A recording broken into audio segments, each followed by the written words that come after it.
దేవుని పరిశుద్ధ నామమునకు మహిమ కలుగునుగాక. ఆమేన్.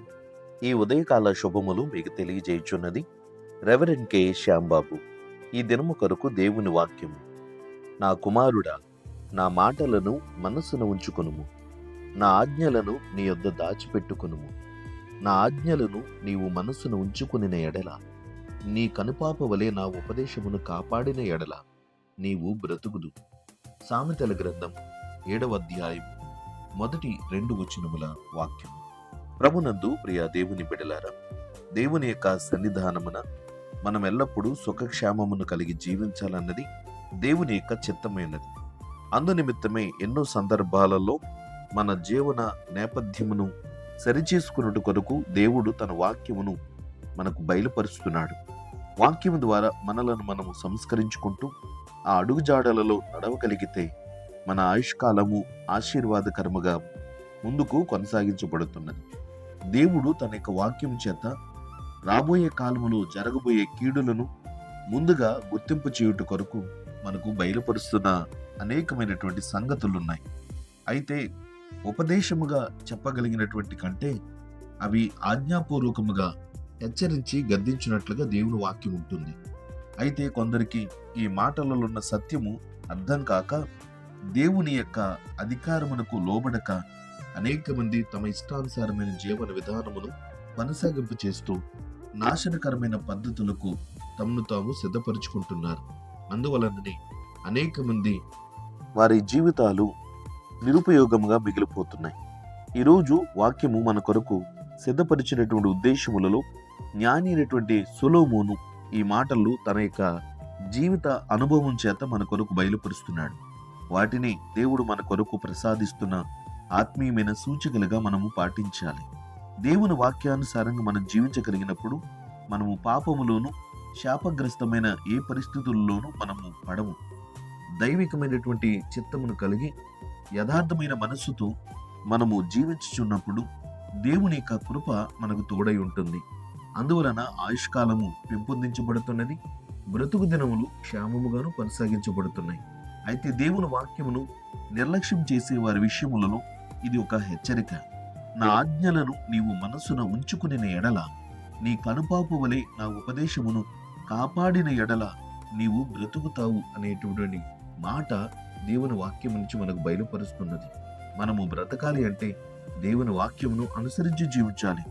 అందులో పాప సంబంధమైనటువంటి శాపం ఏదైతున్నదో మనకు బయలుపరుస్తున్నది. అంతేకాదు జీవితకాలము దేవుని కృపను పొందుకోవడం ఎలాగో అది కూడా ఆ ఆజ్ఞలలో బయలుపరచబడుతున్నది.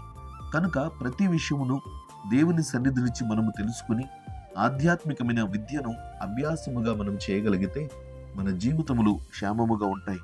కనుక పాప సంబంధమైనటువంటి ఆ నడవడిని విడిచిపెట్టి పరిశుద్ధమైన దేవుని యొక్క నీతిలో కొనసాగుటకు మనకెంతో ప్రయోజనకరంగా ఉన్నది. దేవుని వాక్యము యథార్థమైనది, పరిశుద్ధమైనది. మనుషుని యొక్క జీవన నడవడికి అవసరమైన ఆలోచనలు, ఉద్దేశములు దాని యందు బయలుపరచబడుతున్నాయి. కనుకనే మనము పాప సంబంధమైనటువంటి ప్రతి విషయమును గురించి మనకు తెలియకపోయినను కూడా దేవుని వాక్యము మనకు సమస్తమును తేటతెల్లముగా బయలుపరచుచున్నవి. సామెతల గ్రంథము 4వ అధ్యాయం 4వ వచనములో, ఆయన నాకు బోధించుచు నాతో ఇట్లనెను, నీ హృదయము పట్టుదలతో నా మాటలను పట్టుకొననిమ్ము. నా ఆజ్ఞలను గైకొనిన ఎడల నీవు బ్రతుకుదువు అని వాక్యమును తెలియజేయుచున్నాడు. నిజమే, మనం బ్రతకాలంటే ఖచ్చితముగా దేవుని యొక్క మాటలను, ఆయన మాటలలో ఉన్న సారాంశము, తాత్పర్యమును మనము తప్పకుండా తెలుసుకుని దాని ప్రకారంగా జీవించగలగాలి. 34వ కీర్తనలో 12వ చరణములో నుంచి కొన్ని విషయాలు దేవుడు మనకు తెలియపరుస్తున్నాడు. బ్రతుకు గోరువాడెవడైనా ఉన్నాడా? మేలు నొందుచు అనేక దినములు బ్రతుకు గోరువాడెవడైనా ఉన్నాడా? అయితే చెడ్డ మాటలు పలుకకుండా నీ నాలుకను, కపటమైన మాటలు పలుకకుండా నీ పెదవులను కాచుకొనుము. కీడు చేయుట మాని మేలు చేయుము. సమాధానం వెదకి దాన్ని వెంటాడుము. యెహోవా దృష్టి నీతిమంతుల మీద ఉన్నది, ఆయన చెవులు వారి మొర్రలకు ఒగ్గియున్నవి. దుష్క్రియలు చేయు వారి జ్ఞాపకమును భూమి మీద నుండి కొట్టివేయుటకై యెహోవా సన్నిధి వారికి విరోధముగా ఉన్నది అని ఈ వచనపు లేఖనములలో తెలియచేస్తున్నది. ఇది చదివినప్పుడు మనకు బుద్ధి, వివేచన కలుగుతుంది. కనుక ఏది ప్రాణాంతకము, ఏది ప్రమాదకరము, ఏది ప్రయోజనకరము, మనం ఎలా జీవించాలో దేవుని వాక్యపు ఆజ్ఞలలో మనకు సమస్తమును విశదమవుతున్నది. కనుక ఆ మాటలు విని దేవుని వాక్య ప్రకారముగా మనము క్రమపరచబడి నియంత్రించుకుని జీవించగలిగితే మనము ఆయుష్కాలము, క్షేమమును, ఆశీర్వాదమును పొంది మరికొంత దినములు బ్రతకగలం. కాబట్టి ఈ మాటలలో ఉన్న ఆధ్యాత్మికమైన సత్యం ఇదే. అంతేకాదు, మన క్రియలను బట్టి మనము చనిపోయిన తరువాతను కూడా ఆ నీతిమత్వపు క్రియల చేత, దేవుని వాక్యపు అడుగుజాడల చేత మనము నడిపించగలిగినప్పుడు ఆశీర్వాదమును, నిత్య జీవమును దేవుడు మనకు అనుగ్రహిస్తాడు. కాబట్టి ఆయుష్ కాలమును దేవుని సన్నిధిని అనుభవించినట్లుగా ఆయన వాక్యపు విధి విధానాలను అనుసరించి జీవించుదాం. దైవాశీస్సులు కలుగునుగాక. ఆమేన్. ప్రార్థన. ప్రేమగల తండ్రి, ఘనమైన దేవానికి స్తోత్రాలు.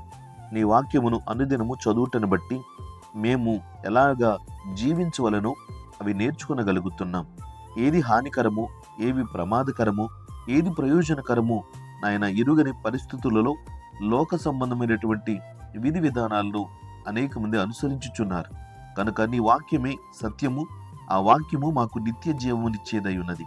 కనుక వాక్యానుసారంగా మేము జీవించుచు నీ కృపకు పాత్రులవుటకు మాకు సహాయం చేయండి.